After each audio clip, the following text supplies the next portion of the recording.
Hello, everyone. Welcome to Tone-Based Live Streams on location at conferences. Today, we are at Big Block Boom in Dallas, Texas, and I am joined right off the bat with Michael Rothstein and Pierre Richard of the Noted Podcast and Satoshi, or just the Nakamoto Institute. Thanks for the dinner last night, guys. Oh, it It was was awesome. it was amazing. We doubled the size. It was incredible having that many people and all friendly, no shitcoiners. Pierre, want to say something? Yeah, troubling level of centralization here. If Dallas gets hit with a tactical nuke, Bitcoin will collapse. So let's just pray for this Peace. country and for world peace. And hopefully Trump doesn't screw it up. Yeah, no, the event's been great. You still have to speak. Yep. You're up after lunch. Yep. You and I already spoke. Yeah. You went on right after me. So 1-2 punch. Although with Saifedean right before us. This is a perfect place to wear this shirt, being in Dallas, Texas. Shout out to Sinclair, who's putting on the Black Blockchain Summit over at Harvard University. I will be speaking there as well. That's coming up in September. All right, so what's the latest, guys? What do we want to talk about with Bitcoin these days? Everything with Lightning is moving great. Everything with Liquid is moving great. Like, people are like, so how come you don't talk about Bitcoin more? I'm like, I don't really know what else to say. Everything is like working. Yeah, I recently tried the Breeze mobile Lightning wallet and had an excellent experience. It's non-custodial. It runs a Lightning node right on your smartphone. And they open a channel to you when you start up the app so that you have inbound capacity and you can receive payments right off the bat. So very impressed by that. I was also very impressed by your talk, Tone, on the shitcoins, and Michael's talk on the memes. The memetic warfare on Twitter and on the wider internet is really an important part of Bitcoin's adoption and widely underrated and misunderstood by a lot of people. And Tone, you've been a meme warrior yourself, absolutely destroying people with their crappy narratives. So yeah, Michael, how did you come to such a deep understanding of memetics? Well, so a lot of people adopted the internet. They merely adopted it. I was born in it and molded by it. So I've had to learn how to wield messages and communication on the internet basically my entire life. So my introduction to you was through memes. You had put together Ludwig von Mises memes and you were posting them on Facebook, and I was just very impressed by the message and the medium. Yes, that was some classic Bitstein back in the day. My early Pre-coiner days. Yes, I had a classic where F.A. Hayek was giving the finger. I called it the F.U. Hayek. There's some good stuff, but yeah, and I think you are right. A lot of people misunderstand it, and they almost like don't appreciate the sort of like fun layers of communication that you can pack into various tweets, to both troll, to argue, to create butthurt, but also teach people the knowledge they need to know. And just like getting good at that craft is just a really fun skill to have. And the transition to the first three presentations, Saifedean and myself, they knew it was like so smooth because Saifedean talked about how fiat money is like destroying our food system, which is great because most of my presentation referencing Saifedean's book, which he didn't even talk about. And then I closed my presentation with Giacomo's tweet on no coiners and multi-coiners, and that was like the whole point of your and then I come in and tell people how to bully those people for being so wrong, but aggressively wrong at us, and they are very aggressive about it, but then get really bothered when we bite back. So let's talk about that scene a little bit. Have you noticed how, like, right now the whole shitcoin scene, they're either disappearing or getting very aggressive? Like the especially the Bcash and big blockers, they're getting very, very aggressive. They almost seem kind of fringe now, though. Like desperation. For the most part, I only see them because if there's a time that I feel like going to look at them. The really interesting, I think, meme development that I've enjoyed is that the Ethereum community has tried to take up this idea that Ethereum is sound money. And it really highlights this important economic dichotomy, which is that both Pierre and I have pointed out on Twitter, which is Ethereum is taking up the pure Keynesian view of economics, and Bitcoiners are taking up the Austrian view. Keynes also used the term sound money, but he used sound money in a very different way. What he meant was basically a stable currency for global trade, whereas the Austrians view things more from like the quality of the money and the fact that it emerges out of the marketplace.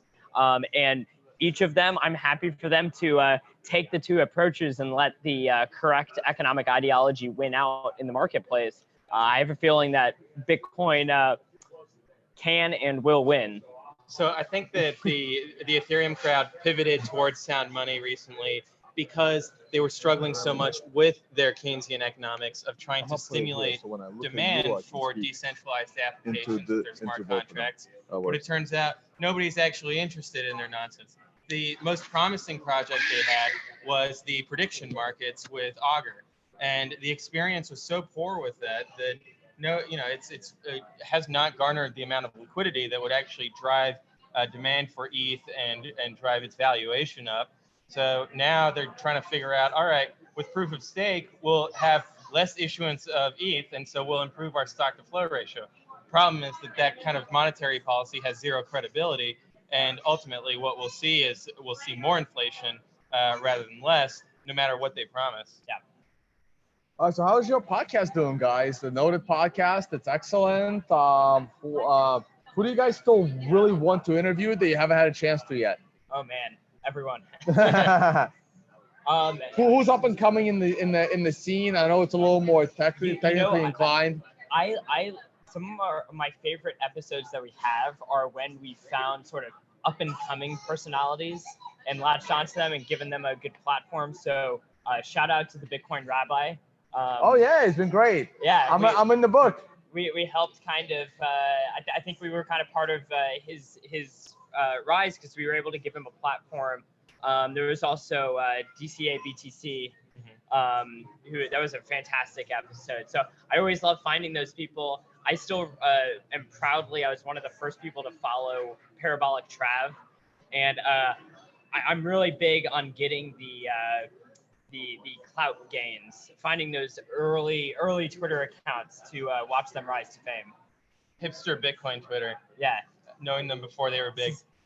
Think of it as meme arbitrage. We talked about the memes. Now we'll get into meme arbitrage. You got to find, buy low, sell high. Except with this, you never have to sell because no, we all become best friends. So just buy and hold. Hodl for life. Yeah, exactly.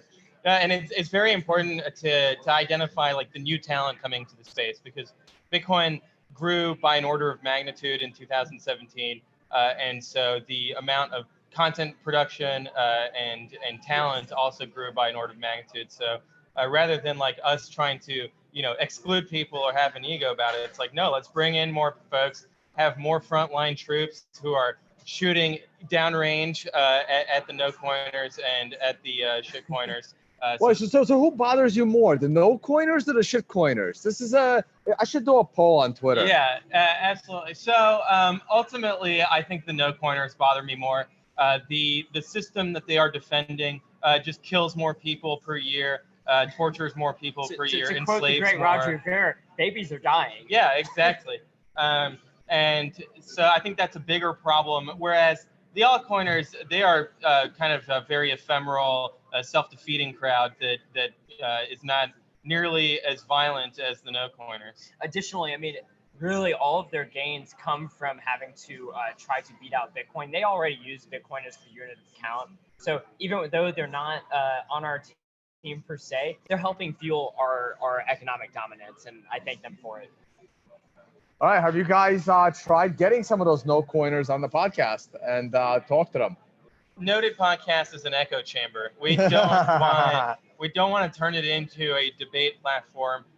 Those already exist, and ultimately, debate and as Michael pointed out in his presentation, the dialectic, that is actually trying to have a good faith argument with folks, it should happen amongst Bitcoiners, Yeah.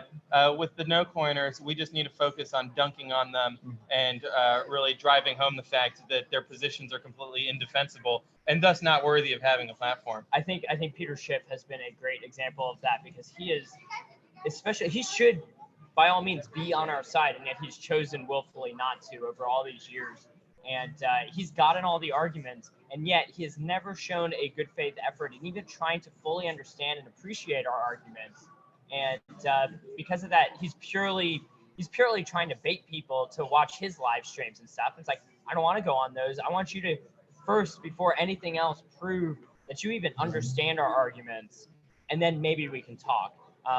And regardless, Saifedean has dunked on him way harder than. And here's the funny part: like, he accepts Bitcoin on his website for the stuff that he sells, but he doesn't accept silver or gold on his website for the stuff that he sells. None of the Bitcoin exchanges accept silver or gold either. So it's a very interesting dichotomy we have there. Hey, so tell us more about the Nakamoto Institute. What do you guys do there? And a lot of people are like, Dale Kravitz, like that one is like, that's just like weird, right? The black sheep in the family. Yeah. So for those who don't know, the Nakamoto Institute, we founded the website in November 2013. And who were the original founders? So it's me, Pierre, and Daniel. To be fair, Michael was the main founder and the president, so he's giving us too much credit in this.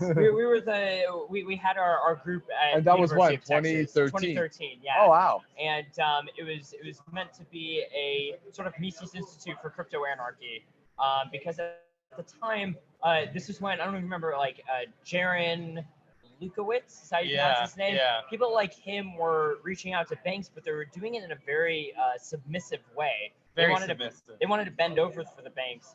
And what we were saying is that no, Bitcoin is a libertarian project, and explicitly in the sense of its like actual praxis. And because of this and the cypherpunk culture it came out of, we're going to uphold those values and just remind people this is where it comes from, no matter what you think you can do with it, which is nothing, because it's Bitcoin. So we've collected all of the public writings of Satoshi. We have many of the old cypherpunk and crypto anarchist literature, as well as what I think is some of the best and timeless economic analysis of Bitcoin, which, to Daniel's credit, he produced many great articles over the time. He did. I used to reference those. And I still do. But yeah, so that's us. We're working on a number of translations and additional content, and difficulty, like one of our editorial policies, my editorial policy is always finding timeless material. I want everything on the website to always I want it to be useful now and 10 years from now. And so because of that, the content goes a lot slower than a lot of people are used to, because they're addicted to headlines coming out of The Block and other So shit since rags. I'm live sharing, any specific one or two things you really want people to read besides the white paper, obviously? Yeah, I mean, the earliest one on there is Peter Serta's paper on the economics of Bitcoin. And that was one of the first serious pieces that I read on Bitcoin back in 2012, at the end of 2012. And I found it to be very persuasive, because he's speaking from the Austrian sound money Hardcore perspective. Austrian, yes. And so I think that people don't understand that. They might think that they've got a new argument to make about Bitcoin, but if it's probably been told a million times before, whether it's on the Bitcoin Talk forums or in papers like this that date back to 2012.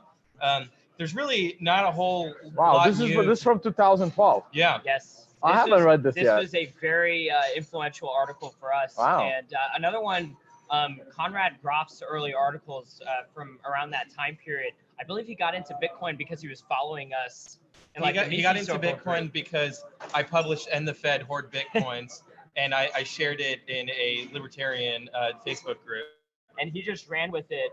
And a lot of people don't know, even a lot of the ideas that we were talking about at the time that went into the articles that Daniel wrote, these are part of conversations that were happening. And Conrad, specifically, a fun fact, everyone knows the phrase hyper-Bitcoinization. Where that sort of originated as an idea that we were talking about was an article he wrote about hyper monetization in the face of collapsing currencies. And talking about how a money can just by necessity just get monetized in extremely rapid fashion. Unfortunately, Daniel and Conrad became bee catchers. But Oh, you know, really? that- Conrad as well. Is he still? yeah. I don't know. I think know. he's on the fence more than Daniel is. Daniel went full as Toshi's vision, so you can imagine. Oh, yeah. He moved over with yeah. Craig, right? The fork of the fork. And really, what it comes down to is dedication to forks. Yeah, dedication to forks. He just loves forks. I don't know what to tell you. And it's the people got confused about the role of payments in all of this. Yeah. And ultimately, Bitcoin needs to be a good enough payment system. It doesn't need to be having weather data on the blockchain.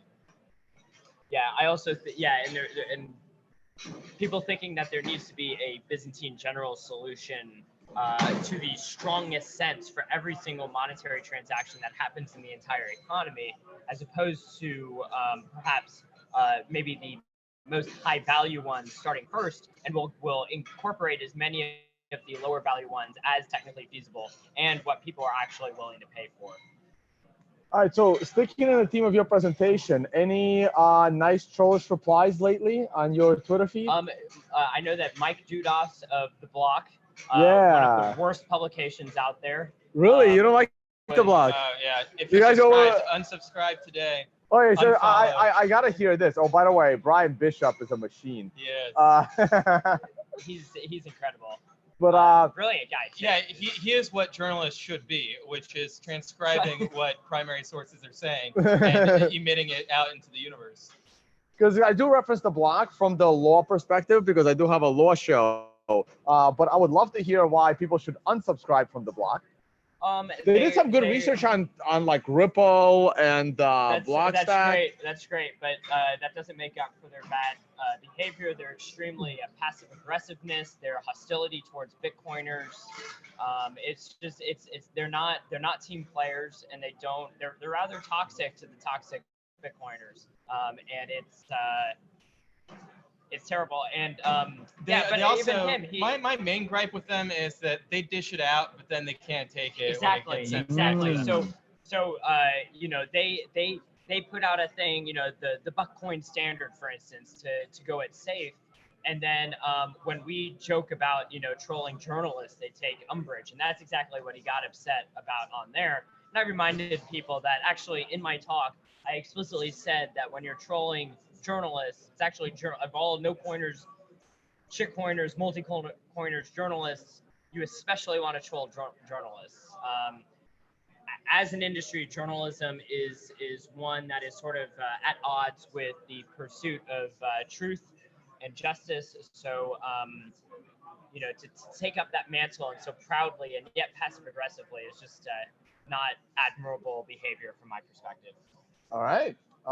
Here's my other gripe with Mike Dudas especially, is that he deletes all of his tweets. I had a big problem with that also, and because he deleted some good stuff, especially in regards to Ripple, because I was looking to reference that. Yeah, so I think that's just it's just bad from a historical perspective. And now I understand wanting to delete a tweet that's like a bad take, and I've done that myself. And when it's really egregious, I take a screenshot of the old tweet and I explain why I deleted it. I've done that as well. Yeah, and I think that's the right way to go about it in terms of transparency and building trust with the community. But if what you're going to do is go around, make nasty comments to people and then delete everything, and then think that you're a good guy, I don't buy it. Yeah. Yeah, no, we all made some mistakes. I remember adding a Litecoin donation address, taking that out. I took a screenshot of that, had to delete it after that. All right, so what's the latest on Lightning? Give us a little update. I've been so busy traveling. I'm my Lightning network game is very weak, and my Liquid sidechain game is even worse. So yesterday I gave a Lightning workshop here in Dallas. We had 24 folks come out to learn not only how Bitcoin works, because if you're wanting to understand how Lightning works, you got to understand how Bitcoin works, how the transactions, the outputs, the blocks, the time locks, how that works. But if you're just looking to use Lightning without understanding how it works, that has gotten incredibly simple. And the UX, as I was saying earlier with Breeze, is fantastic on mobile. And then on desktop, you've got Zap desktop, and then my own node launcher that allows you to run a full node and an LND node. At a higher level, I think that what's exciting is seeing the Lightning Network mature, grow in its liquidity, and the increase in developer activity, both from the perspective of merchants wanting to send and receive payments, but also people trying to figure out applications that are uniquely enabled by Lightning. And so it's very exciting to hear how people are taking this permissionless system and thinking about how to scale it to a global level. And take the permissionless part seriously. Yeah, absolutely. Now, another exciting development is seeing exchanges getting involved. I know that Liquid is a focus for exchanges, but they're also interested in Lightning. So I've spoken with a number of exchanges and seen them on the Lightning Network deploying their nodes and starting to develop liquidity around them, so that next time we see on-chain transaction fees spike and someone wants to withdraw $20 worth of Bitcoin, they won't be stuck because the transaction fee on-chain is $35. Instead, they'll be able to go to their Lightning wallet, which will already have a channel that they opened, for a nickel a couple of months ago, and they'll be able to send and receive value at the exchange and use Bitcoin despite whatever's going on in the mempool for on-chain. So I think that the increasing liquidity, the increasing education, and the increasing development are all very positive for Bitcoin and for enabling instant, inexpensive payments. All right. And but on the permissionless side of things, what is your opinion about watchtowers? Yeah, so I think that I personally have never needed a watchtower. I think one of the problems today is that let's explain what a watchtower is, because this is we haven't really talked about it on my channel before. Okay, so if you're using Lightning and someone sends you a payment and you go offline, they could potentially try to broadcast an old version of your channel transaction and take back the payment that they sent you. So this is called breaching a channel. And the way that the Lightning smart contracts work is that if you come back online within a day or whatever you set the time lock to, you can punish that person and take all of the money out of the channel, including theirs. So that allows you to get your money back and also punish them for trying to cheat. Now, the game theory around that is that, well, now we're disincentivizing people trying to cheat at all, because if you see that someone is offline, you don't know when they're going to be back online, and they could catch you by surprise and punish you and take all the funds. So watchtowers is a way of delegating the ability to punish the other person. So you can be offline, you can go hiking in the Appalachia and not have to worry for whether someone's going to cheat you with your channel or not, because you're paying a watchtower, or a watchtower is benevolently doing this for you. And I've never had a need for a watchtower just because I'm online too much. So I've always got my node up and running and got high uptime. But I think that it's an important part of the ecosystem as we onboard more consumers who are not online all the time necessarily. You don't see it as centralizing the network. No, because it's still trust minimized in the sense that you could have several watchtowers working for you. You can also do it with a group of friends, as opposed to necessarily having to outsource it to a big company. So it's not like Coinbase has to be the watchtower for you. If they would, gotcha. So I should use him because he's always online. Yeah, so exactly. I'll be running a watchtower when it's mature, and I'm ready to do it. And that way, you, all my friends, everyone who wants to have lightningpowerusers.com. The best routing node out there, watching out for it. And I think this is an important way to be thinking about decentralization in the first place, which is similar to how like Austrians talk about monopoly. It's not merely that there's only one person. It's also, is there the ability for others to join in the competition at all? So with this, like, a bunch of people might find that Pierre really is the best thing. And there are some risks maybe for having him as a single point. But watchtowers are something that anyone would be able to spin up and create competition for. So, I don't think it's a centralizing force. All right, cool. Anything else you guys want to talk about? No, come to BitBlock Boom next year. Yeah, no, the conference is really Sick. great, and it's man, I can't wait for dinner tonight with Saifedean. Yeah. 24-ounce steaks with plus a meat appetizer plus a meat dessert, Well, apparently. good meat So I snack. can't wait. If you're struggling to get on Lightning, you want to talk about it, shoot me a DM. My DMs are open. Always happy to discuss. If you want to talk about memes, Yeah. open. Awesome. Hey, thanks a lot, Yeah, guys. thank you. I'll let you go get some lunch. Are you Thanks, gonna eat or are you gonna wait till dinner? We're gonna go have lunch. I'm gonna have I gotta Hey, get a warm up. Yeah. I'm gonna wait till dinner. It's like a warm up set. You wanna jump on? All right. And we'll keep it moving with some interviews. I am gonna look at the price action. Once I don't steal someone as they're walking by. Or Mike's right here. Though I can actually clip it right onto you. We can do that. All right. Sounds go good. ahead. Camera's right there. Hey. I'm Chris Merkel from Exodus There IO. you go. Go ahead. Exodus Let's talk about the wallet game. But please give our viewers a little bit of an introduction. What do you do in the space? How long have you been here? And like, what makes you passionate right now?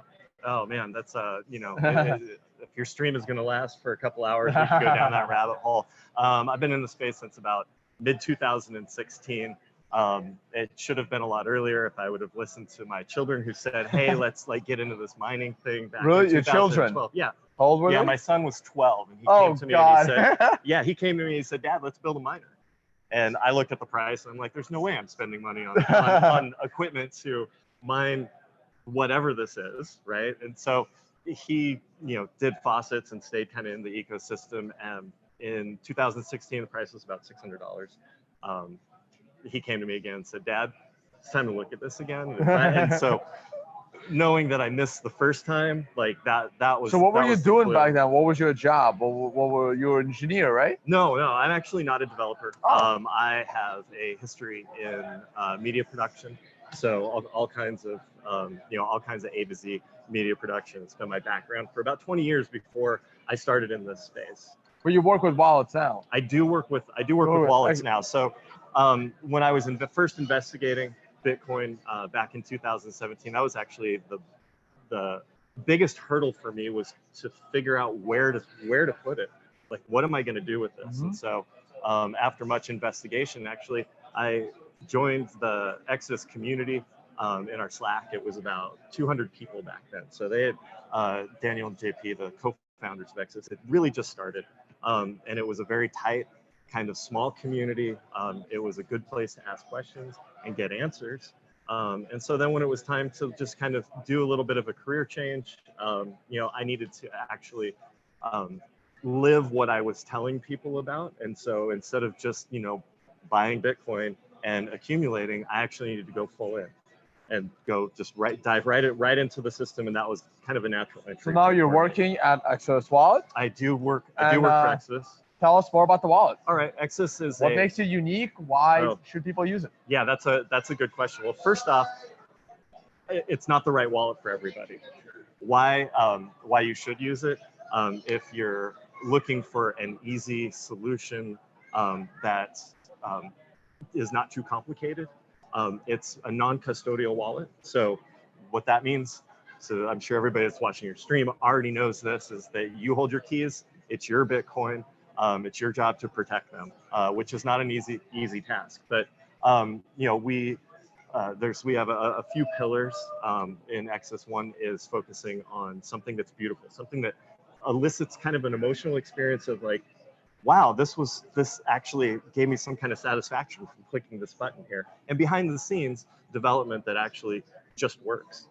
Because the last thing that we want as a company that develops a product is for somebody to have a bad experience, right? And it's inevitable because we're dealing with an ecosystem that has many different players. We're dealing with Right, and you talked a lot about that in your presentation about actually helping people specifically with their Bitcoin security issues. Yes, yeah. So security issues, problems with, there's a built-in exchange in Exodus. It's basically a one-click exchange. It's what you see, what you get, shows you actually the dollar amount. Sometimes it doesn't always work right. We tried our best to make it work right, but let's say that the mempool is spiked and somebody's transaction is held up for a long time. They're going to email us and they're going to be like, "Hey, where's my money?" I mean, they actually put funds into this wallet. And so one of the pillars is also like focusing on the customer and focusing on the support to make sure that we can help educate everybody that contacts us into a so they leave with a good feeling of success. And so in case anything happens in the future, they're going to know that they're going to email us, and within like 15 minutes, they're going to get an email response back from a real person 24/7. So back to the wallet. Is it online? Is it an app? Is it closer to Electrum, where you have like running off of the entire node? Is it closer to, say, Wasabi? Do you guys have privacy embedded? Like, what's the what kind of a wallet is it? Okay, so Exodus is a multi-asset wallet, which means that like it runs more than just Bitcoin. There's what we would consider a bunch of shitcoins, in the wallet as well. But there's also a built-in exchange, so there needs to be a way for people to exchange their coins if they're into trading that. As far as like advanced privacy features, it's not a full node wallet. There's a couple different products. We have a desktop application, and we now have a mobile application that runs on iOS and Android. They're both very similar. The mobile application is brand new, like only probably 3 months old now. Okay. So we didn't start with mobile. We started with perfecting kind of this desktop experience, and then spent a lot of time developing the mobile wallet. So there's not much difference between somebody using the desktop or the mobile, but it is a hot wallet. It doesn't run off a full node. It doesn't have like the Wasabi features. Like for somebody that's really concerned with extreme privacy, then they should be using a different solution. If they want to mix their coins, like Exodus is not the solution for them. But on that same side, like Exodus is a company, we've been around for a long time. We actually collect zero data about any of our customers. You don't have to sign up for anything. And as a challenge for a company, we actually don't know who our customers are. Like we have absolutely no idea. However, they have public Bitcoin addresses, and if their security gets compromised, then their funds possibly could be at risk, or they could be tracked or whatnot. So I mean, there's not at this moment. Hopefully there will be soon, like a multi-sig solution. So basically, we've spent a lot of time focusing on the experience. We're scaling up, and you will start to see a lot of advanced features coming out, as well as a lot of things that actually satisfy a need for individuals for the wallet. Because like, what do you need a wallet for, right? There has to be a need. We talk to people that have downloaded the wallet, but they haven't put any funds in it because they already have a wallet. Like there's not a necessity. So unless there's actually a need for that, we can quantify that as in, you own your private keys, you're going to have an amazing experience using the wallet. And if there's ever a problem, that you're going to actually be able to talk to a real human 24 hours a day. And everybody in the company has this same ethos. We have an amazing team that just wants to build something that's really functional, that people want to use. And we take feedback seriously. I mean, we typically talk about like, oh yeah, well, we need to talk to people and tell us, and promote like, hey, this is what's wrong with Exodus, because that's actually going to make this better. All right, I'll let you out of here on the last question. Yeah. One more. Yeah. Are you guys using the latest in SegWit? Are you guys using batch 32 addresses? Yep. Yeah. So you guys are up to date with the cheapest possible transaction. Yep. Yeah, we have native Bech32 support in desktop and on the mobile Beautiful. wallet. Yeah, it's fantastic. Thanks, Tom. All right, thanks a lot once again. Tell our audience your name and the company you're with, and hopefully they'll check it out. It's Exodus Wallet. You can find us online at exodus.io. And I also have to put a plug in, if you're in this industry and you're looking for a job in crypto, we're always taking applications because we're always looking to build our team out with great people. All right, guys, check it out. All right. Thanks, Tom. Let's eat your lunch. Yep. Hey guys, I might have a little break in the action here, so we will take a look at a little bit at the price, and then I haven't even seen the price. There was no video yesterday. I was teaching the trading workshop all day, and then we had the big the Nakamoto Institute barbecue dinner last night. It was great. It was a big auction. Jimmy auctioned off his book. Saifedean threw in his book, and Jimmy's hat went in the ring. And they ended up doing really, really well in that auction. All right, let's glance at the price. I don't think there are any other analysts here. Oh, I think we dipped a little bit since this morning. I did glance at the price on my phone app this morning. We were a little bit higher. We are on an 8 daily, and that is going to be very, very interesting. Now, I think it'll be very challenging to get a perfected 9. We have not had a perfected 9 in a while. Neither of the last 2 9s, the one at the top back in June, nor the one at the bottom back in July, end of July, were perfected. And this one will likely not be perfected either unless we crash down to below 40, below 9,500. We have to make a new low. And that hasn't happened yet. And you know what? 1 second. Oh, never mind. So, well, most likely, actually getting a 9 itself is going to be challenging because to get a 9, we really need this. Hey, Gary, you want to jump on for a quick few minutes? Unless you got to go in? I have a seat. Let me just do a 5 minutes on price and I'll get you in. Getting a 9 here is going to be a little bit challenging. I would love to see that 9. And while that 9 stays above that setup trend line. Thank you so much. That 9 ideally will stay above that setup trend line, but to get that 9, we need the price to close below the August 14th close. The August 14th close was $10,023. We need to close below it to get an official 9 right here. I'll take a look at other time frames, but at the moment, let's get 5 minutes with the man who organized BitBlock Boom, Gary. Let me stop the screen share. Hey, Gary, how are you today, man? Good. How you doing, Tone? Thanks for having me on. Thanks for coming. And before we go, let me tell you, thanks for speaking. I really appreciate you taking the time to be here. We've had a great event, I think, so far. Oh yeah, no, the event's been great. I was just sitting here with Bitstein, and we were talking about how the first 3 presentations lined up really well. Saifedean didn't talk about his book. I came up after him, talked about his book, closed out on no coiners, and then that was the whole point of Bitstein's presentation coming out right after me. Yeah, it was like a perfect trio, and then I think it was so perfect how it all meshed together that no one wanted to leave the room, and I felt sorry for everybody, so I gave them a break, an unscheduled break. And I think that worked out real good for networking. But I think a lot of people who came here because this is small, that's what they love about it. They can see people that in a big conference you don't get a chance to talk to. Yeah, it's really kind of crazy because I'm here at your event. I have a very similar event out in Vegas. I'm going to come this year. I'm going to come this year. Oh yeah, definitely come. You're going to enjoy it. And your event has what, about 150 people here? Well, if you count vendors, 125 tickets is how many we sell. You sold 125 tickets, and it's about 150 here. Yeah, because you got vendors and you got some people we invited, we invited the MDK and a few people like that. And it's about the same size as my event was in Vegas this January. We're hoping that will be a little bit bigger this year.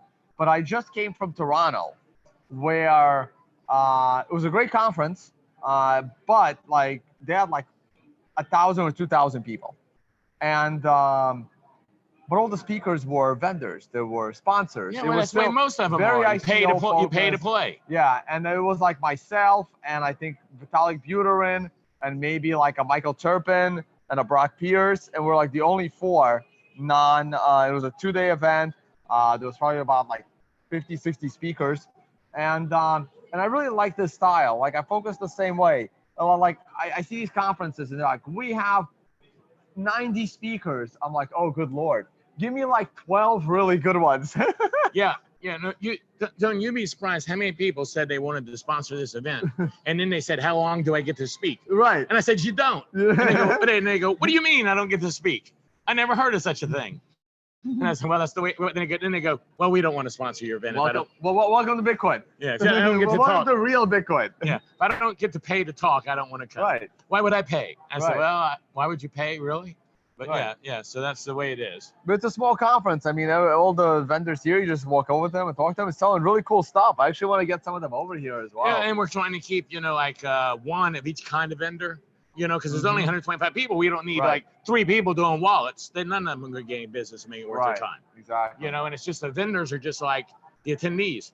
They get first shot at coming back again. Just like the attendees announced they got a super discounted rate, you know, for 10 days if they want to come back. And it's like all the speakers, they always get to come back free next year, you know, whether they're speaking or not. You know, it's just like another thank you we gave you. I hope you like your gift we gave you. Oh yeah. Yeah. Excellent. Yeah, we just we're trying to do a little bit. But did you like the big B on the floor when you came in the front door? Did you see Oh that? yeah, that was awesome. Yeah, yeah. So we're Really trying to make cool it stuff. a little nice touch here and there.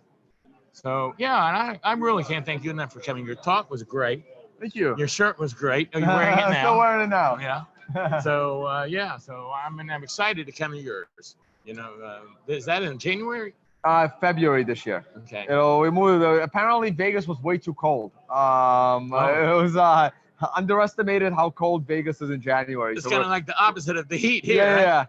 yeah. We're gonna Texas in August. I think next year we're going to call this. You know, we did lightning on the badges. You know, for lightning this year. So I think next year we're going to call it Yeah. "Come to Texas for the hotter than hell Bitcoin conference." Boom. Perfect.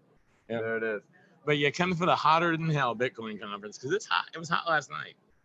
Yeah. All right. Very cool. I'm All right, outta I here. won't keep you. I know you gotta get back and organize people as people you are know walking Fully? back from lunch.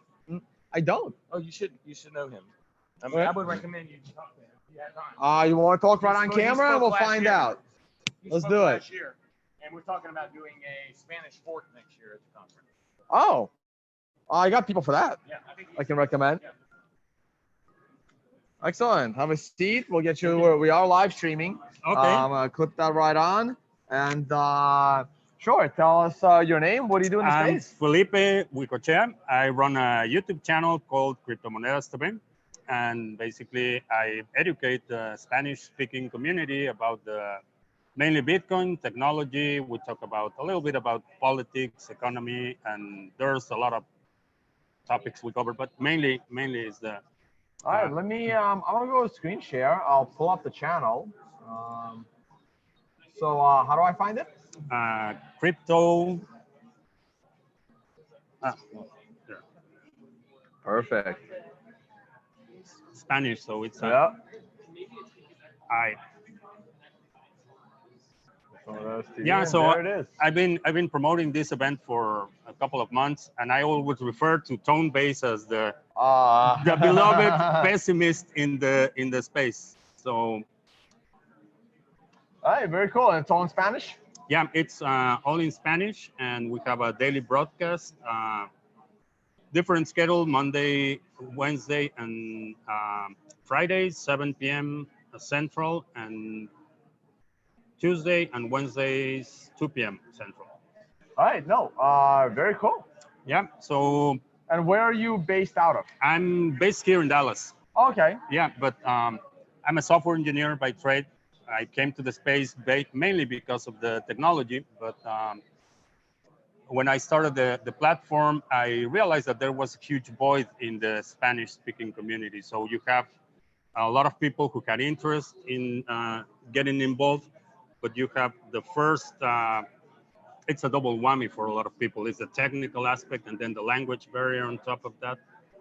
So I really saw the void, and I started teaching people how to get their first wallet, how to get involved, and how to do the basics. And then we moved them from more complex topics. I'm working with some people trying to develop apps and solutions for remittances, which for most Spanish-speaking countries is like a huge opportunity. So basically encouraging people to get involved and training them. All right.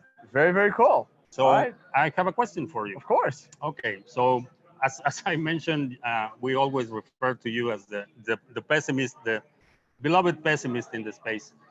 So a lot of people have the curiosity to get involved in trading. People coming from the financial sector, or people who just heard that you can make a lot of money on Bitcoin. What would be your, let's say, top 3 tips or advice, or that you can tell people who are like just jumping in the space or wanting to get involved? Sure. So my number one tip is you have to understand why you're getting into it. Trading is one of the most dangerous professions there is. Outside of professions that put your life in danger, Mhm. your finances, your net worth, trading is incredibly challenging and difficult. I mean, if you were in 2017, you made a lot of money no matter what you were trading. But other than that, uh, it's really, really hard. So if you think that Bitcoin will make you rich, uh, don't trade. You can buy Bitcoin, you can hold Bitcoin. It won't make you rich as fast and as much as you expect. Those days are long gone. But you have to understand why you're getting in. So that's probably the most important thing. I always tell people I believe in Bitcoin. I think everyone should own some Bitcoin. Don't go all into it. But trading and holding Bitcoin are two completely different things. So that's probably the number one thing. And I continue to warn people against all this noise in the crypto space. Like Bitcoin, understand it, listen to the smart people in the space, and those that are have an expertise that have been here for a long time, and you will see that it's just Bitcoin and everything else is pretty much noise. But don't take my word for it. Just do the critical thinking for yourself. Awesome.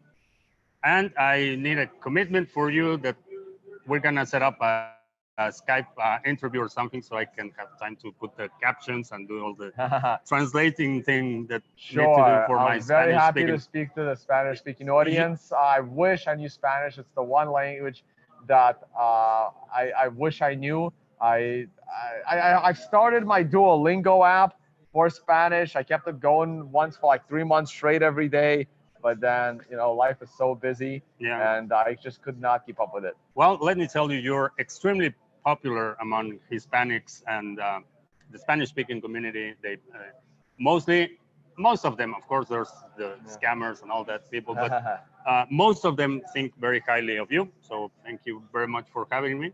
Awesome. And actually, since we are speaking about the Spanish community, I am going to be recording an interview tomorrow early in the morning with Catalina, who Okay, has yeah. her YouTube channel, Tech with Catalina. And it's not going to be live. She edits them and then puts them up. And this may be her English version, but I will be on her Spanish version of her channel, which is the way more popular version of her channel. Yeah, yeah. We had a charity event for Locha and Bitcoin Venezuela, and Catalina was on our channel. We had a 8-hour live stream, and she came on board. Yeah, very, very good addition to the Spanish speaking community. And we're gonna have another marathon event on December for the same cause. We're gonna just try to encourage people to contribute to those two causes, which I think, if you're not familiar, the Locha project is a mesh network for Bitcoin. It's been developed repurposing old hardware, and it's been developed in Venezuela. So they're doing the software and hardware side of it. It's all open source, and I think it's a very worthy cause. And the other is the soup kitchens that they operate in Venezuela. So December, we're gonna be having another. Yeah, no, that's great. And I will be down in Latin America in December for the Latin American Bitcoin Conference down in Uruguay this year. Okay. And yeah, so really looking forward to that. Well, we'll set up a meeting and we'll promote that event as well. Perfect. Let me just grab Thank that you. mic. And thank you so much, and enjoy Thank the you. rest of your conference. Thank you. All right, guys, got a little break in the action here. Let's go back over to screen share, and we're gonna continue taking a look at the price. I believe this is the 4-hour chart. The 4-hour chart took a little bit of a tumble in the current candle. Current candle still has 1 hour to go. It's already bouncing back up a little bit on that candle. So let's see where this candle closes with 50 minutes to go. I am not leaning one way or another right now on the 4-hour chart. It is leaning a little bit bearish. Now, you have to zoom out the 4-hour chart and look at the bigger picture. The bigger picture is that if the 4-hour chart makes it down to the $9,000 area, it is in a little bit of trouble because this channel isn't going anywhere. And we came up a little bit short of the low of the channel. And now we're going back up. People are asking me about the shirt. Let me see, I have to stop screen share. So this shirt was given to me by Sinclair Skinner, who's the organizer of the Black Blockchain Summit at Howard University. So actually, if I go back to screen share now, and I go over and shill the tonebase.com website, head on right over to the calendar, and we're still in August. You can see I'm here at Big Block Boom. Don't forget the options trading workshop coming up next weekend. I'm gonna be like in the wood, literally secluded in the forest, preparing documents for the 16-hour webinar over 2 days. But if you head on over to September, you can see that the Black Blockchain Summit link right here. You can go ahead and click on that. That takes you to a page not found. My bad on that. We need to change that in the video description. So the Black Blockchain Summit, and there it is. That's the Satoshi is Black t-shirt. That's where you can find one of these bad boys, just so you know. And I will be speaking here. It should be a lot of fun. Max Kaiser will be there speaking, Leah Wald. Actually, who are the other speakers? I haven't had a chance to look at the speaker list.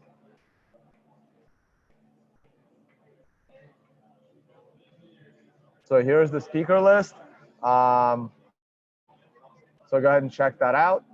Lynn Olbricht's coming. That's great. Oh, I'm not sure Reggie's going to make it, unfortunately. Sorry, Reggie. Ian Bolima will be there. Jeff Garzik. I'll try to troll him a little bit. Of course, Leah. Martindale's coming. Cool. Evander Smart. Oh, wow. I'm not sure when was the last time I ran into him. So very, very interesting. Scrolling through here. Anyway, but check it out, guys. So that's the event.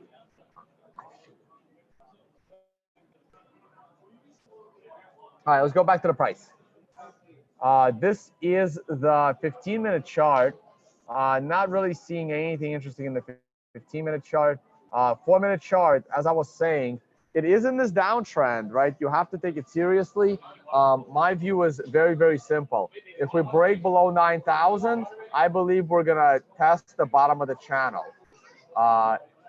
If we don't, if we make it to the top of the channel one more time, I think there is a good probability that we will break out above the channel. So that is my current view on Bitcoin. No idea what's going on in the shitcoin space. The week is almost over. Today is Saturday. So that's the 9 in Bitcoin dominance. The total market cap is at a bit of a critical juncture here. Also the weekly chart. And this can certainly pull back. So we're not out of the woods yet. Individual shitcoins. Ethereum. Is this Ethereum? It is Ethereum. Ethereum is in trouble. If next week it starts trading lower, Ethereum is in a lot of trouble. Now this is versus Bitcoin, obviously is dropping in price. Litecoin is approaching the point of no return. A close this week below this red line gets Ethereum in Litecoin in a lot of trouble. I don't normally trade the red 1 candles that would follow after this, but the one after that, let's just say this is not looking good for Litecoin at all. And Btrash, oh, that looks bad too. If next week's candle starts trading below this consolidation zone, Bcash is in a lot of trouble. Here's our year of shitcoins. Only the Binance coin out of the top 10 is the one that's hanging in there and has appreciated versus Bitcoin. It's one of the hot new ICOs. Give it another year or two, and that would also be in the red. Gold futures, they're not trading at the moment. The week closed well, very well actually. And I am looking for 1600 at this point in gold. This was from yesterday. We were playing around with a 10-minute day trading strategy on the S&P futures.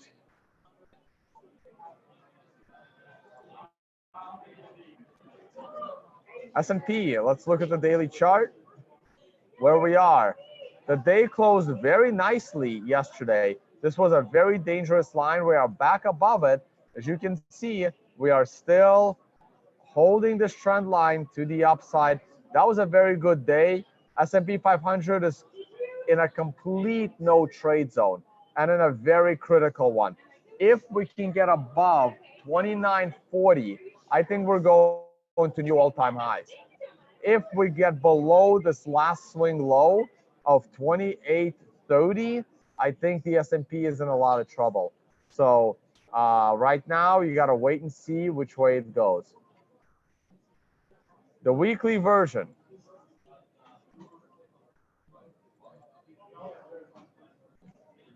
Weekly version, totally neutral. I wouldn't mess with it. That's what we got. I haven't looked at stocks in a while because I've been doing these episodes with co-hosts. I guess this is a good shot to run through a couple of stocks that I do have saved on here. And then if I see someone else interesting walking by, we can do some more interviews. Here's Amazon. I wouldn't touch it right now. No trade. Remember, the S&P is in a no trade. So it makes sense why stocks would be in a no trade. This is Apple. Same thing. Green price flip, no trade. Oh, sorry, this is Google. Complete no trade. Not even going to discuss why. Apple looks a bit bullish to me here. We're above all the moving averages. We already have a green 2 above a green 1. So Apple is leaning bullish. Netflix is leaning bearish, but I would not short it at this moment. It broke the support line. It gave you a red 2 below a red 1. Nice bullish candle on Friday. Not looking good as a posture. Neutral, but leaning bearish. Tesla, same thing. Tesla looks pretty bearish to me right here. I was in a Tesla yesterday. Hey, Brian, want to jump on camera? All right. Do it. Take a little break. Going back to the interviews. How I see it, man. You like? In this case, I'm gonna clip on a mic right there. Yep. And I'm gonna clip on the other mic right here. All right, we are on with Brian Bishop. You've been one of the fastest typers in the world, and you are, man, you already put mine out. That's great, man. So what are you up to these days? So actually, a secret is that I usually put them out halfway done through the talk. I just make up the rest. So gotta look out for that. I gotta stop the screen share. So I'm up to a bunch of stuff. One is that I have a client that I'm consulting for, and I'm helping with cold storage, basically, like the question of what is the best way to store coins. And What is the best way to store coins? Well, I can tell you, you give them all to me, and I take very good care of the coins. No, don't do that. So there's a bunch of options out there, but there's also like upcoming techniques that are have been theorized about and they're possible, but no one is using them yet. Recently on CoinDesk, one of my proposals was published. The idea is to be able to limit the losses due to theft to 1% of your total portfolio value. So even if an attacker does steal your coins, they're only going to be able to steal 1%. And it could actually be lower than 1%, but the fees go up. So anyway. All right. Is this it? No, that's an old one. It's the Vaults one. We'll have to search for CoinDesk and Vaults or something. Oh, I'm in CoinDesk. What am I searching for? Vaults? Let's try that.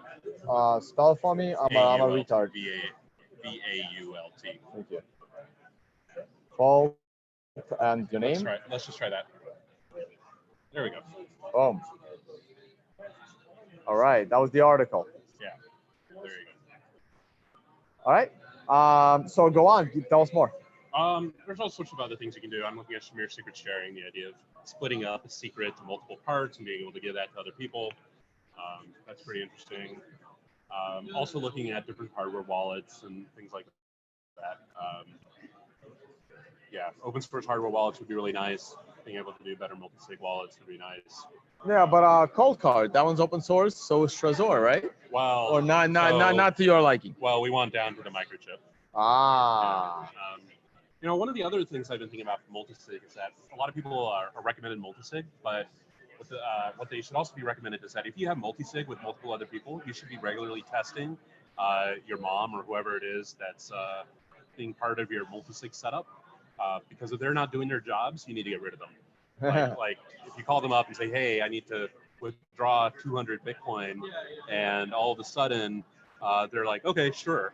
Well, you want them protecting your Bitcoin by verifying on second channels, like calling you back, or texting you, or showing up in person and like asking, did you really want to do that?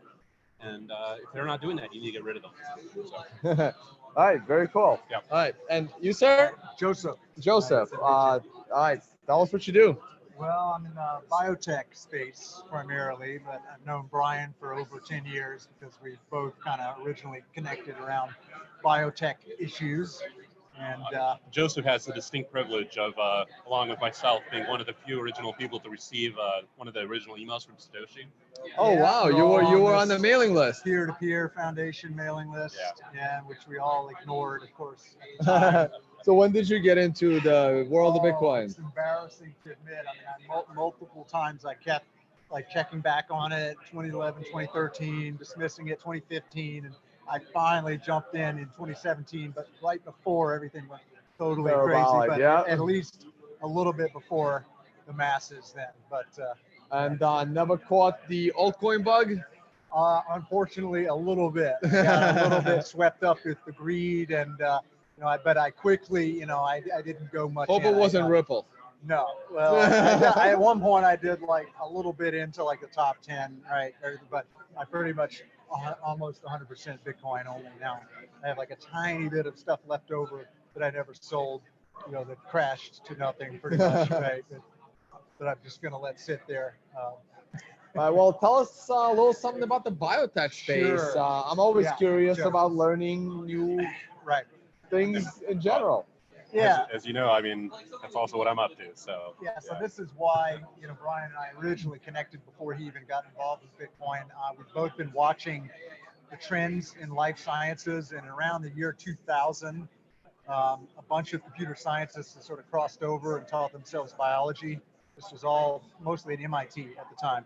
And they started to argue in terms of making biology a field that we would begin to program just like software. So they wanted to bring these best practices from other engineering disciplines and bring it into modern molecular biology.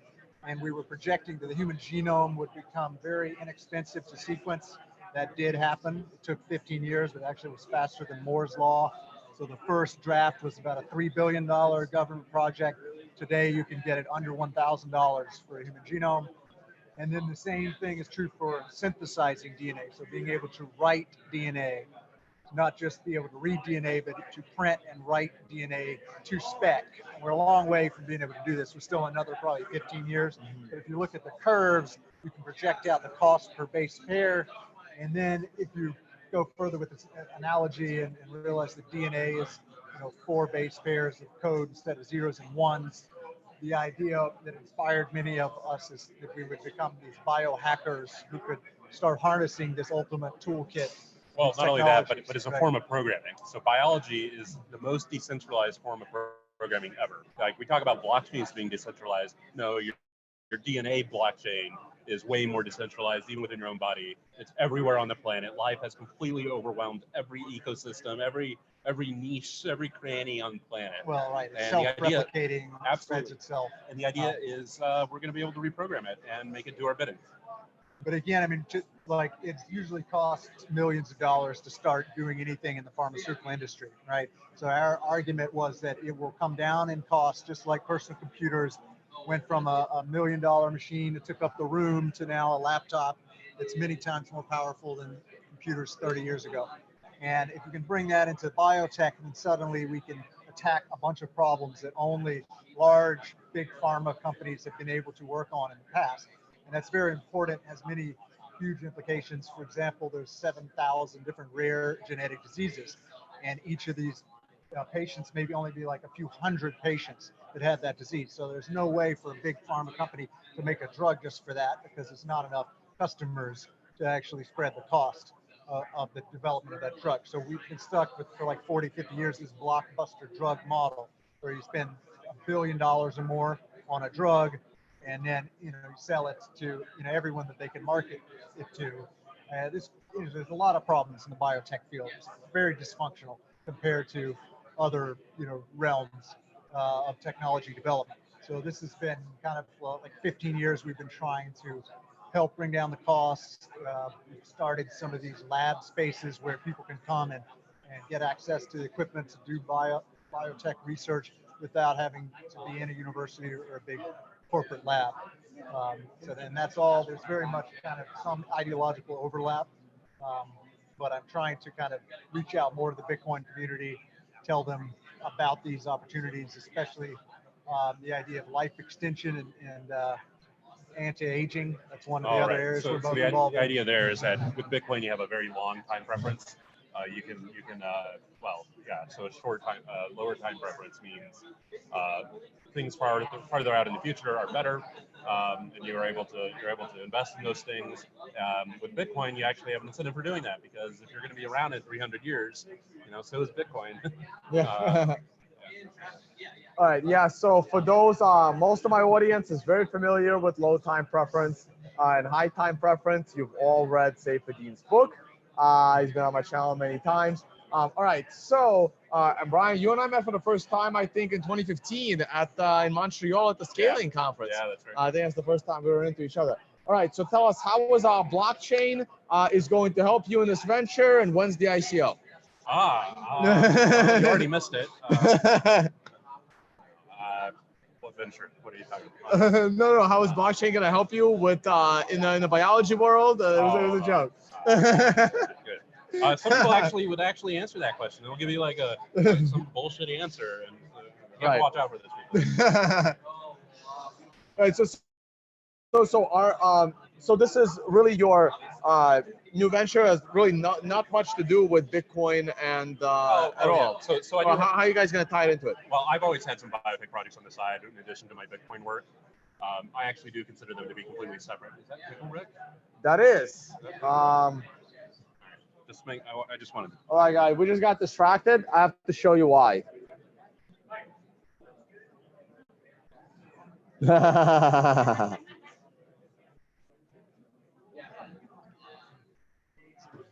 terrifying. All right, sorry, go on. So anyway, Bitcoin and your bio project. Yeah, so biotech, I've always been interested in biotech, and I've just been funding some projects on the side, basically. Like one is some lab equipment, another is a genetic engineering service, all sorts of things like that. But Bitcoin continues to just be really interesting to me, though. I don't think I'm going to stop working on Bitcoin. But are you considered a core contributor? I certainly am. Actually, one of the interesting questions is, okay, are you a Bitcoin Core developer or a Bitcoin Core contributor? What's the real difference? What is the difference? That's a really good question. So one way that I look at it is that I certainly do not contribute code as much as other people do. There are certainly some people that contribute far more than I do. But almost everyone except Peter Wolak could probably say that. So that doesn't really make sense either. It really depends. But yeah, I mean, look, anyone can become a Bitcoin Core developer and just contribute software. I mean, it's just writing code and getting people to accept it. I mean, the way I do it is, to me, a Bitcoin Core developer is someone where that is their main focus and like their main job. Like if they spend more time doing that than other things, like not their personal life, but like they don't necessarily have to get paid for it, right? But if that's like their side project that takes up most of their time versus other interests and projects, to me, that's a core developer. So then I would say. Oh, and they have to be actually useful. So then I would classify myself as a Bitcoin developer, not necessarily a Bitcoin Core developer, because a lot of the software I write doesn't actually get into Bitcoin Core. So there you go. There's the answer. All right, very cool. Anything else you guys want to add? Want to tell us a little bit about the conference? You live in Texas, right? I live a few hours away. I don't, not here. No, the conference seems okay. The Texas heat is kind of killing everyone, but yeah. All right, very cool. Yeah, I'm sorry for missing your conference. Hopefully you're gonna That's have another okay. one next year. Absolutely. Unconfiscatable is coming to Vegas. That one is not focused on dev, Yeah. but understanding Bitcoin in Malta, that one was really, really good. I know Malta is a little hard to get to. Adam Back is a little bit impartial to that one. That's where he lives. It's good doing in his backyard. And yeah, that was an amazing one. So those are the two I'm pretty much focused on. Unconfiscatable, understanding Bitcoin. Are you always going to do it in Vegas? Or? Yeah, the Vegas one will always be in Vegas because of the poker game. The Malta one in Malta next year. Then maybe we can talk Adam into doing it somewhere else. But that one will stay in Europe. Maybe Malta forever. Maybe move around Europe. Cool. All right. Cool. I'll look forward to that. Thanks. Guys, want to jump on? Thanks. Tell us what you're doing. All right. Live? We are. Oh, hello YouTube. I got mics on both sides, so just So I'm face gonna- this I'll way. talk- No, you're good. You're good from there. Smells fine, but feel everyone. free. Hi guys. Well, I'll let you introduce yourselves. Will, go ahead and kick us off. My audience may or may not be familiar with you. You've been around longer than me, but you haven't been very public a few years, in the I guess. last few years. So go ahead, remind the audience who you are, where you're from, what you're working on now. You've gone through like 5 or 7, God knows how many projects through the A space. lot of projects. I worked with Will Airbase Penguin. Edge. Yeah, Will Penguin. Hi, everyone. I worked with Edge, which was called Airbits when I was there for about 2 years. So that maybe is where some folks know me from. And also was on the World Crypto Network. You've been in And the World Cup the now. Bitcoin Before group that, quite a you bit. were the Milwaukee Bitcoin meetup, Yeah. the first one out there. Yeah, we would live stream our meetups, and that was, part of the live streaming parties back in 2013 that we would always do. But yeah, now I'm working with Brecky here on a new project, and we could talk more about it. We told you about it last night. A Yeah, little bit. no, it sounds great. All right, Brecky, well, I'll let you introduce yourself, then you guys can tell us about your project. Sure. So hi everybody, Brecky von Bitcoin. I don't know. I do a lot of things. I make the Blockchain and Morty videos, and I'm a Bitcoin sculpture artist. And I was lucky enough to hop on the Tantra team as their creative director, and we have a really, really cool algorithmic trading platform and R&D platform, and gonna be rolling it out soon. So. Yeah, and you had a funny story yesterday at dinner. You had like a giant Bitcoin concrete sculpture Oh yeah, yeah. Yeah. going through. How many were like this? So yeah, I brought it for to give to Gary, who's running this amazing conference that we're at. Oh, I haven't seen it. Where is it? He's got it somewhere. All right. He's got it in the back room. Right. It's basically a concrete Bitcoin bee about this big. How heavy was it? Probably 10 pounds or so, 15 That's pounds. not that bad. No, it wasn't too heavy, but I have a small carry-on bag, and it took up a lot of the bag, and so when I put it through the X-ray, I'm looking at the X-ray and I see a big Bitcoin in the bag. And the TSA guy's like, I gotta ask about this. Calls over his supervisor and he says, "You guys said no to like any large rocks." And the supervisor's like, "That look like a rock? That's a Bitcoin, yo!" And I'm just like, holy shit! They know what Bitcoin is, and they're letting it through on the airplane. So thank you to the TSA. Oh, that's awesome. All right, so you and I met in New York during Consensus. Yes, the Game of Tongues. Yeah, and I went over with myself, Naomi Brockwell, a few others. Yeah. Went over to your house to watch the Game of Thrones. I think it was the second to last episode. It was not a good one. Oh. No, I don't think any of the last season was. I think that's not debatable. But But the watch party was fun. We had a good time there. that was great. So all right, so tell us about your project. What you up to now? Well, we're about to kind of roll it out in terms of the social media and everything. We've kind of been building it for the last 2 years. It's basically an algorithmic trading platform, proprietary, that we're not going to be sharing with too many people. But the exciting thing is we're going to be looking to onboard a lot of quants. So if you're a quant trader and you know how to code and you develop strategies, well, join us and we can beat Tone. The machines are smarter than him. In 2019, this would not have been difficult. I'll be the first to admit. But yeah, so you guys are building this out, and what kind of are you looking for outside? Do you guys have your own money, like a family office money that you will be trading your own money, or are you also going to be trading like external investor money? Right now, we most of the portfolio has been founder money or team members money, and the quants we already have on So the team. more like a family office Sort of. style. We're about to We're close also our onboarding. equity round, so we've been onboarding money in equity, and we're still onboarding money in debt, and basically giving really good terms that better than most people give. But in terms of how like other people can kind of learn about it, participate, that kind of thing, we're going to be rolling out a contest soon. And basically, you test your strategies with us. We'll never look at them until you win and sign an agreement with us that we get to license them. And the winner gets to join the team and get a huge trading allocation. So kind of exciting all around. So you guys are looking for traders with good ideas in order to algorithmically program their strategies. Yeah, Exactly. yeah, and they can develop that on top of the Tantra platform. Made it very streamlined and straightforward for the quants to just focus on their strategy building and their math. And You can basically you have to know like a little bit of code, but you can put your strategies in probably 2 or 3 lines of code, and that's it. Like it's not bad. yeah, pretty simple. And they can build on our system without seeing our source code. So we're very confident and excited about how things are going and the performance we've had so far. And as Brecky said, it's not going to be very public and out there offered to many people, but certainly the work we want to do with quants in the community, drawing that talent from all parts of the financial world into Bitcoin. I think like the really interesting part, or the part that excites me most, is that we're going to be building out hedging products for miners. So not only is it like, yes, we're making more Bitcoin by trading Bitcoin, but we're also helping to flesh out the market and deal with some of the Help miners kind of deal with their risks in different ways so they can stay in business longer, and that secures the Bitcoin chain. So that's work we're really excited about. All right, very cool. And this transitions me really well in order to try and pimp the Bali event.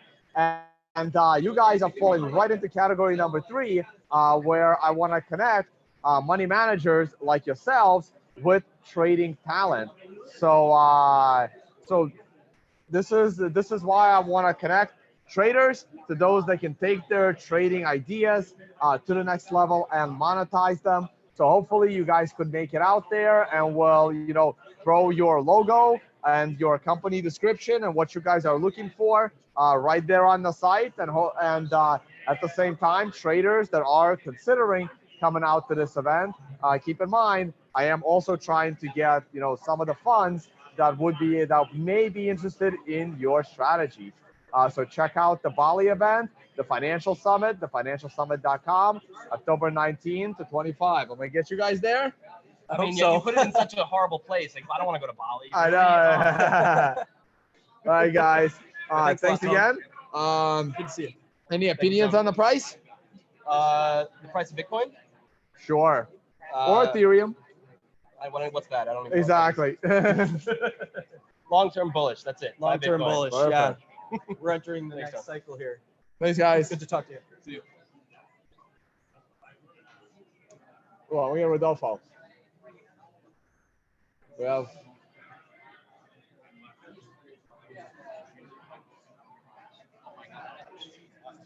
I don't want to scream. Hold on, guys. I'm going to mute so I can scream.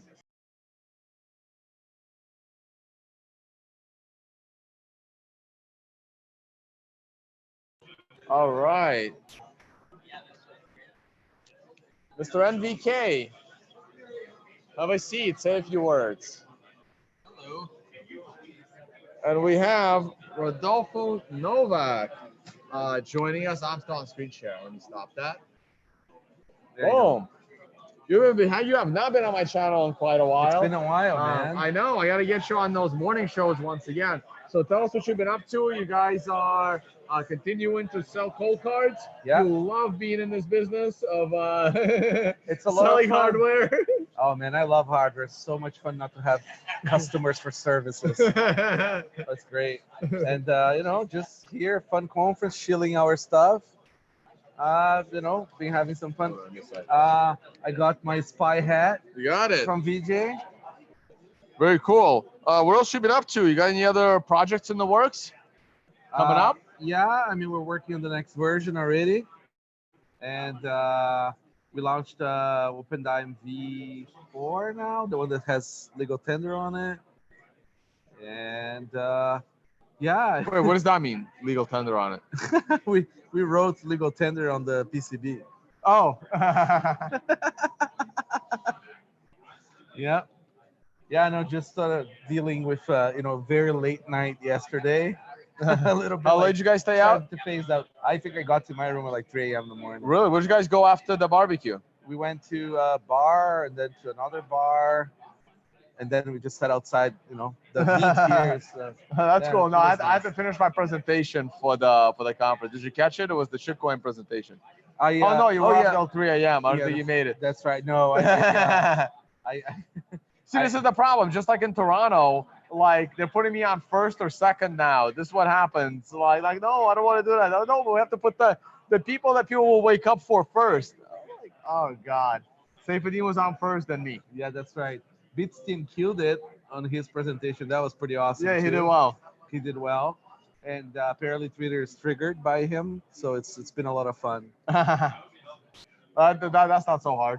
All right, so what else going on? Tell us about Lightning Liquid. Have you been spending much time we on the made- latest progress there? So we made I haven't been keeping up too much, but we did make a Lightning vending machine. There's some videos on YouTube. It's pretty cool. It's like a nice big touch screen, and you can buy our products with Lightning. I just need to find a place to put this machine.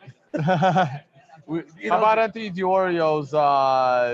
I think there's mostly shitcoin there. I right? know. That's Well, you met him, right? This time you were in Toronto. yeah. What'd you think of the conference in Toronto? Sorry? What'd you think of the Toronto conference? It was, it was interesting. I mean, listen, those guys actually organized a big event there, but it was like 99.999% shitcoin. I don't think I even saw a B logo there. No, it was literally like my plus twos. It was you and Peter Todd. Yeah, but it was nice though. We did catch Those up are with a you few and Peter people. Todd. Yeah, we did catch up with a few people, but it was very hard to avoid shitcoin peddling. Anybody pitch you ICOs there? Oh, there was definitely some offers to do some stuff. Buy my pre-mine. People don't learn. All right, so Ethereum price continues to go down. Litecoin, Bcash. It looks like people are really exiting out of those shit coins. Yeah. Where do you think this is headed? Because Zuko is out there begging for more money, another developer fund for Zcash. It's No, I mean Zcash is like a literal Ponzi, like literal, like on paper. And it's gonna. I mean, like nobody uses that stuff. It's gonna go away. And then, I mean, Monero, at least like people need some privacy coin for dark markets and stuff. But the rest is just gonna be, and it's gonna sort of like be a snowball, and it's gonna create a loop for the dumping of the shitcoinery. It's gonna be an interesting market. Yeah, so the other thing I've been saying is for something like Litecoin, they have a major problem because of the halvings. So in Bitcoin, you need the price of Bitcoin to double every 4 years in order to maintain the hash rate. Now we want the hash rate to rise, so the value of a Bitcoin needs to rise more than 2 times every 4 years. We've certainly kept up with that pace, right? Been doing well. For Litecoin and other other currencies that have, this is a major problem, because if they don't increase significantly in value over a 4-year cycle, their mining can just die. Yeah, I mean, a lot of these projects don't have enough mining to be secure for a long time. They could be like attacked that way, but I don't think there is any financial interest in attacking these coins either. It's just There isn't. I mentioned that as well. Like nobody cares. Yeah, it's just slowly dying off, which is pretty reasonable. Like all this fads for different things. First you had Litecoin, and then so it was sort of like the new coins, the alts, right? And then it was the Ethereum crap, and then it was the ICOs, then the DAOs. So like it's just the scammers just keep on coming back with new things. with new stuff. Yep. Just get And people with- I'm over on the CoinKite website. This is yours. You're selling open dimes, the latest cold cards, and the block clock. Tell us Yeah. about that. Oh, so that's it's kind of like an arts project. We made a clock that uses electromagnetic display digits, and you know, you can show the Bitcoin price, you can show the block data, you can sort of plug in your own APIs. It's a pretty cool little device for you to have in your office. All right. Very cool. Anything else you want to add? No, I mean, you know, find me on Twitter at NVK. And you got a 3-letter Twitter handle. that's right. And How'd the Mastodon project work out? it's running. It's still running. I mean, like I don't use it much. I really dislike that software, but I'm running it. You know, it's nice to have like a sort of like a lifeboat. You know, like in case the Bitcoin community gets kicked out. But you know, like Jack did say that you know, like they are working hard on like making Twitter like less censorship happy. I think it just takes time. These companies are very big. But at least they want to, unlike some other social networks, I guess. Oh yeah. Speaking of Jack, you had a nice dinner about a week or two ago. Yeah, he was in town. We met up for dinner. Nice little last minute. Hey, he tweeted out the Open Dime logo. That's right. Driving some sales. That's right. He did that. He did. I did know that. I didn't know he had 4 million followers. Yeah, you would think the owner of Twitter would have a lot. Yeah, but you know, like you see He's some not that YouTube popular. stars Yeah, that yeah. have like, yeah. Cool. All right. Well, thanks again Hey, for nice coming seeing by. you. Am I going to see you in Las Vegas for Unconfiscatable this year? I'm putting everybody on the spot on a live stream. It'll be February 20 to, that's a good question. February 20 to 24, I believe. But the conference is just one day, but the carnivory dinner is a few days earlier. Right here, go over to tonebase.com. We got the Bali event, but there's Unconfiscatable 2020. And right there, February 20 to 23. You play poker? No. Excellent. Sign up. It's only 0.1 Bitcoin. Giacomo was learning on the plate, and he played, and he lasted longer than duck poke. That's funny. That's funny. Yeah. Cool, man. I'll try to come by. If I am free that day, I'll come by. Awesome. Yeah, because we were giving out the poker winnings on Open Dimes, That's right. and the top 3 got a cold card. Nice. Though I probably should have put the Bitcoin on the cold card and then given it to them. It would be like the worst, the worst security ever. But no, we did it the right way. All right. Cool, man. Thanks again, man. All right, And I'll see you around. hopefully I'll see you there. And of course, we'll get you on stage. You and Peter Todd control from the stage. That would be pretty fun. Later, man. Take care. All right, guys. I think the conference started back up. I should probably go inside. Let me see if I can get 1 or 2 more. I actually like those coasters. 1 second, guys. Hey, man, you want to jump on a live stream? Pimp some sales? All right. Awesome. And we are on with one of the vendors. Hey, man. I like the BTC Pay server. representing. Yeah, Rockstar Excellent. hit me up earlier. All right, how are you, man? Corbin, nice to meet Corbin. you. Oh, let me get you a microphone. connection. I'll just put on your headphones. Perfect. Right there. All right, tell us a little more about you Yeah. and what are you doing at the conference? Yeah, I'm just a dude trying to stack some sats. Me and my wife kind of run queensolo.com. It's QUINSOLO. Oh, I can pull up the website. Yeah, you can pull that up. Yeah. Yeah, basically all the guys at BTC Pay Server enabled us to do this. What is it? What's the website? QUINSOLO. QUIM. In like Nancy. Ah. In SOLO.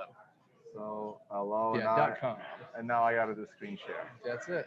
All right. Hold on. Let's show the website first. You know what? No, let's show the stuff you got. So with like you. I said, I'm local in Dallas. We have a membership at our local makerspace. We got access to laser cutters, 3D printers and stuff. So I pretty much just cut like these little coasters out on cork. Very cool. I really like cork. Like feels really nice. Yeah, it's really nice. Awesome. It doesn't like stick to your Oh. drinks. So we got that, and we also make magnets. I got a whole big magnet board here. All different nice. types. Oh man, I like the honey badger. Yeah. So the honey badger, you can have Oh, anything that you is want, Tone, sweet. all yours. Yeah, no, I'm definitely happy to. And we got this cool Genesis contribute. block one. That's one of my favorites. Oh wow, really?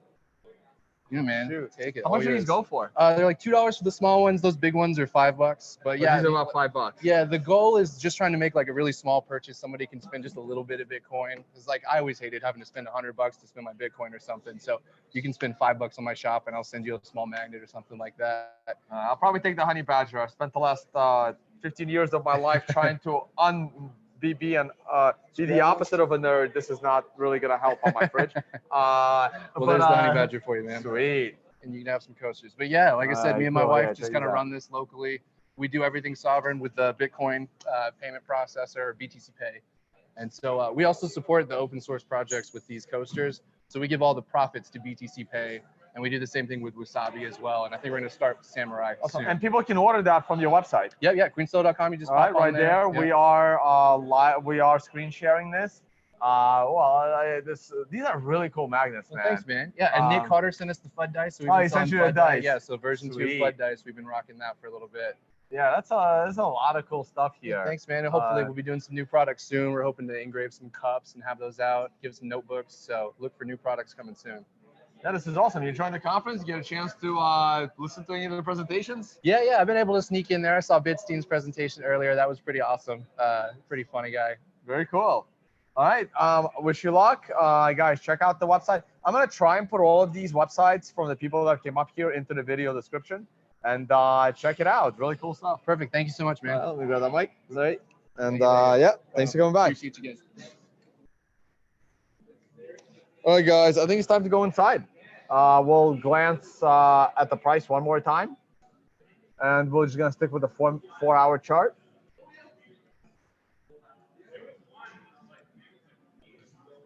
Stick with the 4-hour chart here. Looking interesting. A little bit of a bearish posture. I'll definitely bring you a video tomorrow, and we'll definitely want to see. I'm really curious about this daily 9.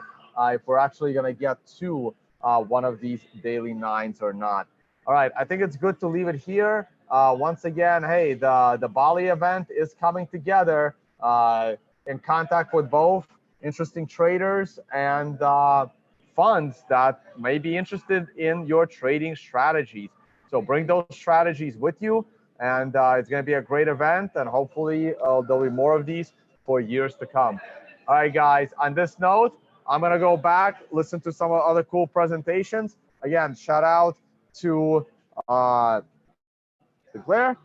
Thanks for the shirt, man. And I'll see you at the Black Blockchain Summit.